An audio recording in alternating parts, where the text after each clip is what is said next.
শ্রী চৈতন্য মহাপ্রভুর অন্তর্ধান রহস্য কি পুরোপুরি একটা সাজানো গল্প? প্রেম আর ভক্তির অবতারকে কি আসলে পুরীর জগন্নাথ দেবের মন্দিরের ভেতরেই নির্মমভাবে করা হয়েছিল?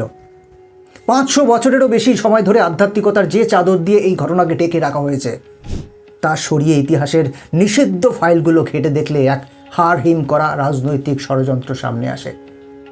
যে কবিরা পাতার পর পাতা ভর্তি করে ঘটা করে মহাপ্রভুর জীবন কাহিনী লিখেছিলেন, তারাই কেন প্রভুর মৃত্যুর বেলায় এসে একেবারে দায় সারা 2-4টে লাইনে শেষ করে দিলেন?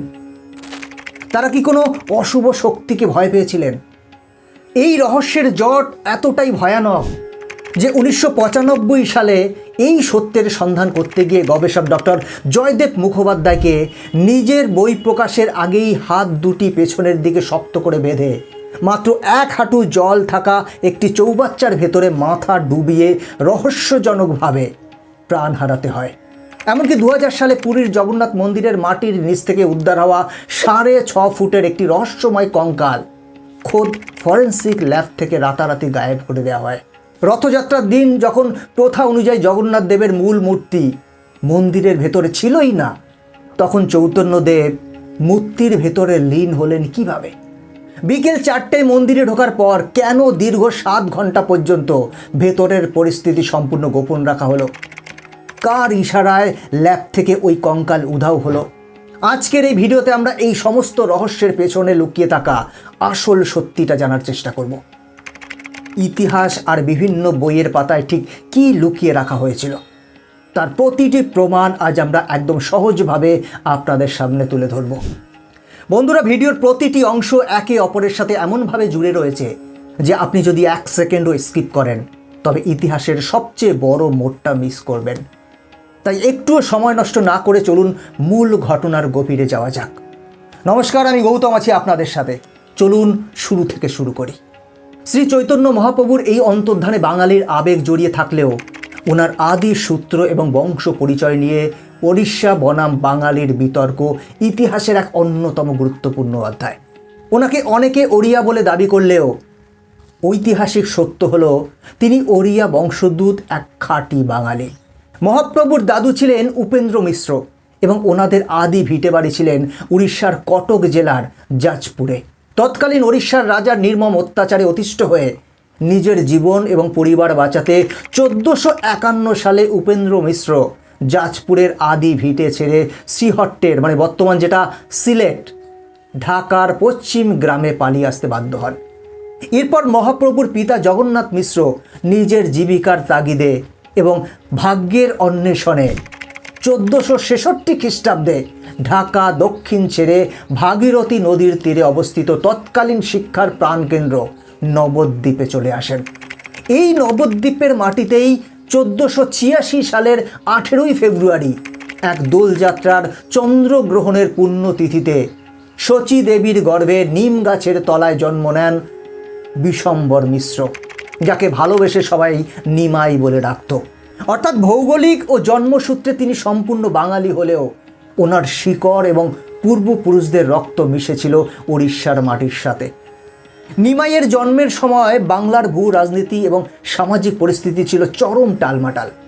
বাংলার মসনদ দখলের জন্য একের পর এক মুসলিম শাসকের মধ্যে রক্তক্ষয়ী সংঘাত চলছিল এবং লুণ্ঠন ও হত্যার মাধ্যমে বারবার সিংহাসনের পালাবদল ঘটছিল।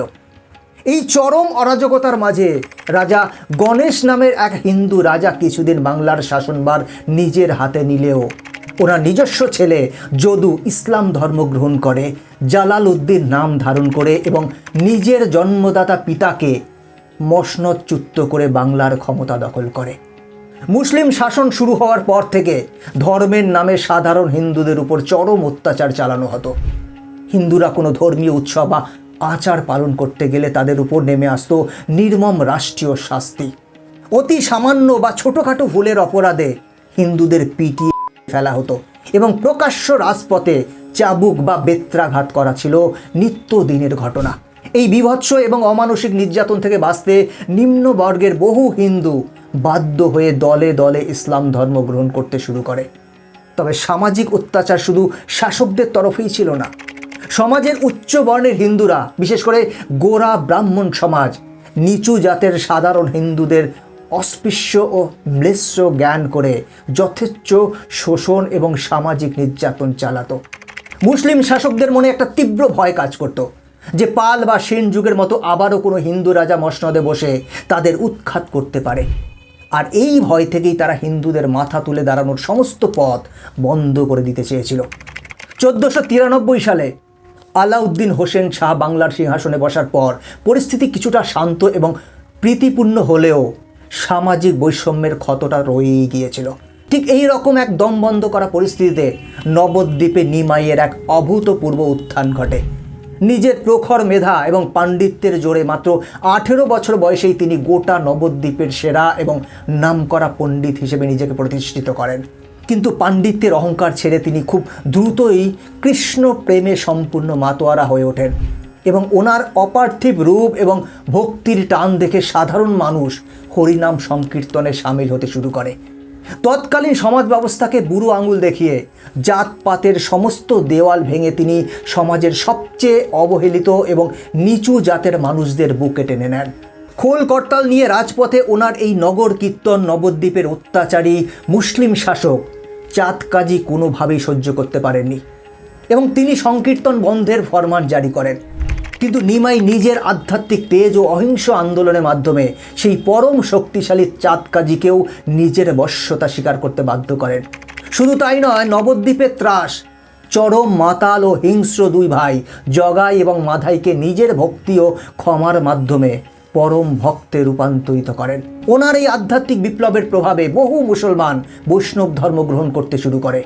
অবশেষে মাত্র 24 বছর বয়সে কাঞ্চননগরের পরম সাধক স্বামী কেশব ভারতীর কাছে সন্ন্যাস দীক্ষা নিয়ে তিনি শ্রীকৃষ্ণ চৈতন্য মহাপ্রভু নাম ধারণ করেন।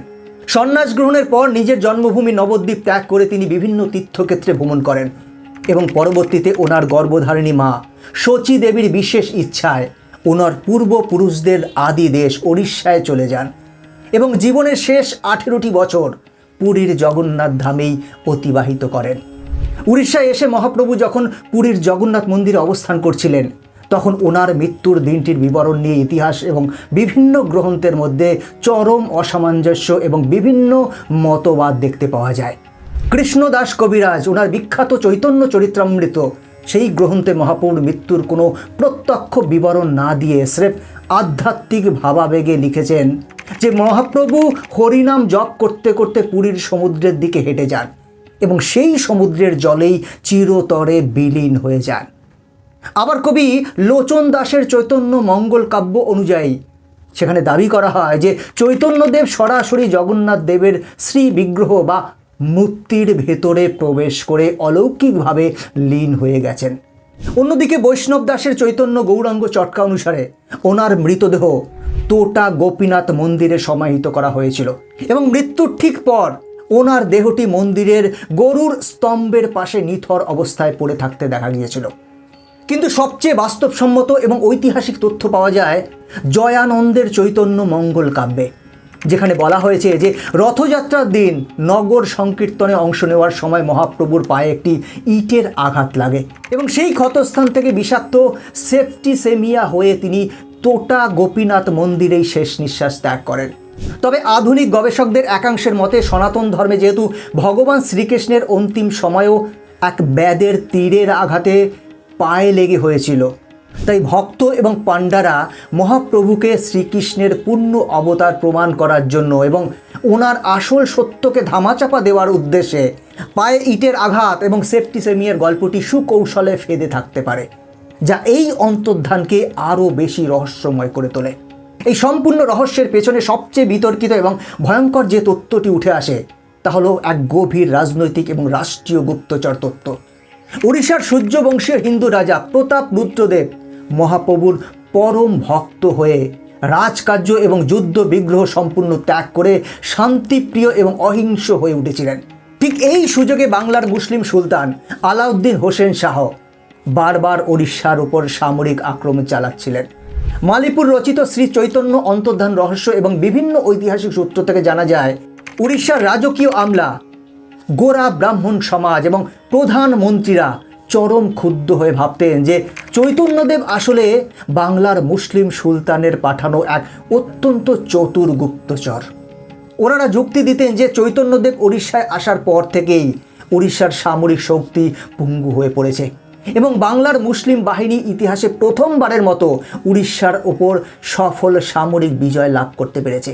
একই সাথে জাতপাতের ঊর্ধ্বে উঠে চৈতন্যদেবের এই সাম্যবাদী আন্দোলন পুরীর পাণ্ডাদের চিরাচরিত ব্রাহ্মণ্যবাদী অবস্থান এবং মন্দিরের একক ধর্ম ব্যবসার চরম আঘাত এনেছিল, যার ফলে পুরীর জগন্নাথ মন্দিরের পাণ্ডাদের ভেতরে এক প্রচলিত এবং ডার্ক প্রবাদের জন্ম হয়, যেখানে এক ভয়াবহ ইঙ্গিত লুকিয়ে রয়েছে যে ওদের পূর্বপুরুষরাই নাকি বাংলার চর শ্রী চৈতন্যদেবকে পথ থেকে চিরতরে সরিয়ে দিয়েছিলেন।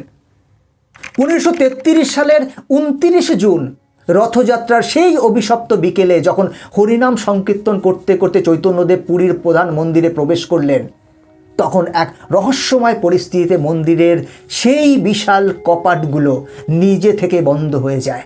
ডক্টর দীনেশচন্দ্র সেনের ঐতিহাসিক তথ্য এবং বিভিন্ন গবেষণা অনুযায়ী বিকেল 4টে মহাপ্রভু মন্দিরে ঢোকার পর দীর্ঘ 7 ঘন্টা ভেতরের সমস্ত পরিস্থিতি সম্পূর্ণ গোপন রাখা হয়েছিল এবং রাত 11টার সময় পাণ্ডারা ঘোষণা করে যে মহাপ্রভু মূর্তির সাথে লীন হয়ে গেছেন।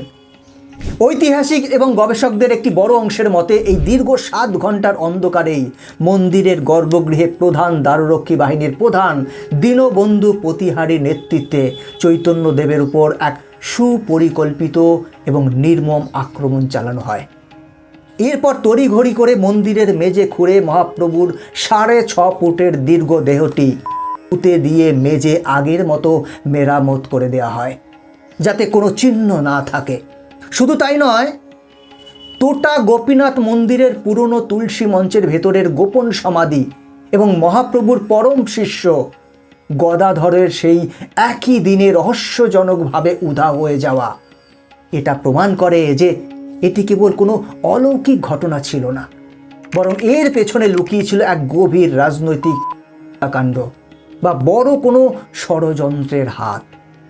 এই চরম অসঙ্গতির চূড়ান্ত প্রমাণ মেলে তখনই যখন মহাপ্রভুর মৃত্যুর ঠিক 1 বছরের মধ্যে রাজা প্রতাপ রুদ্রদেবের 2 ছেলেকেই পরপর করা হয় এবং ওড়িশার সিংহাসনে এসে বসে খোদ প্রধান সন্দেহভাজন এবং চৈতন্য বিদ্বেষী মন্ত্রী গোবিন্দ বিদ্যাপতি।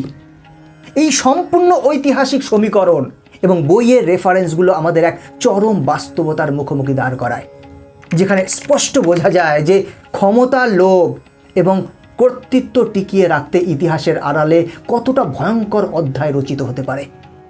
একদিকে শতাব্দীর পর শতাব্দী ধরে লালন করা আধ্যাত্মিক বিশ্বাস, আর অন্যদিকে ইতিহাসের পাতায় লুকিয়ে থাকা রহস্য এবং অকাট্য সংকেত।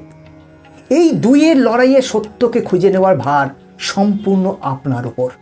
বন্ধুরা, আপনাদের কি মনে হয়, চৈতন্য মহাপ্রভু কি সত্যিই কোনো অলৌকিক উপায়ে মূর্তির ভেতরে বিলীন হয়ে গিয়েছিলেন, নাকি পুরীর মন্দিরের গর্ভগৃহে ক্ষমতার লোভে ওনাকে কোনো ঐতিহাসিক রাজনৈতিক চক্রান্তের শিকার হতে হয়েছিল? আপনার মতামত অবশ্যই কমেন্ট করে জানাবেন।